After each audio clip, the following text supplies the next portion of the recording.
Anna, I know that under the previous parliament, some associations took the position, we are not going to engage with far-right MEPs. Is that type of an approach still sensible now? I think that the mindset is changing, because at the end of the day, the far right or the more right spectrum of the parliament has been quite successful in the frugal countries like, France or Germany, even Italy. So this is something that stakeholders will need to learn to live with, and also to check what is the potential for their businesses to engage with some MEPs, their constituencies, or maybe not to do it. So even if that needs to be assessed on a case-by-case basis, the reality is like the far wing, it's now bigger, but also we need to take into account that given the political directions of the different groups, MEPs will have the freedom to vote for whatever they feel more aligned with. So ad hoc coalitions in this term will be quite instrumental,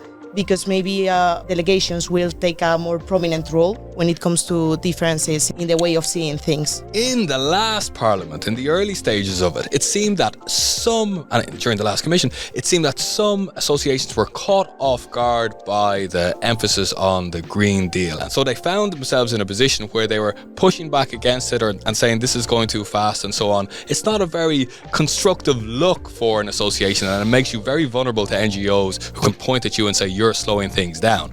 Now we're looking at new topics, new approaches. How should associations avoid that type of mistake this time around, Giorgio? The conversation is not about how to end the Green Deal, but really how to include a different perspective, and the perspective of competitiveness, right? What is different is that we do not obviously represent, and we do not work with NGOs, but most of the industries we've been working with are definitely totally invested in the Green Deal, right? But what they're also trying to push for, and really try and also coming across as a solution to the policymakers that they're going to be talking with, is how can we continue doing the things that we've been doing, right? So investing in greening our products, or the products that we manufacture in the European Union, but also making sure that we remain competitive as an industry based in the European Union. So that's the shift. Where would associations start to shape their positions in line with this new approach?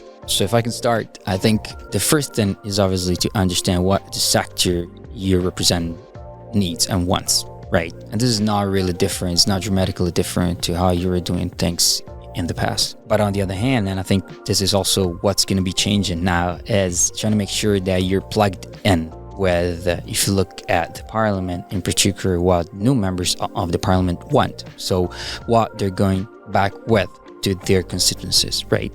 And once again, trying to make the link between what you want as a sector and what you suggest the way forward would be in terms of the regulatory framework, but also try and explain, why your position is going to be helpful for definitely industry and the entire value chain, but also society at large, because those are the people that are represented in the European Parliament by the MEPs. Now, of course, in recent years, we had some scandals, so I was wondering if there's going to be an increased focus on transparency, on ethics, rules. What do associations need to be careful about here, Olga?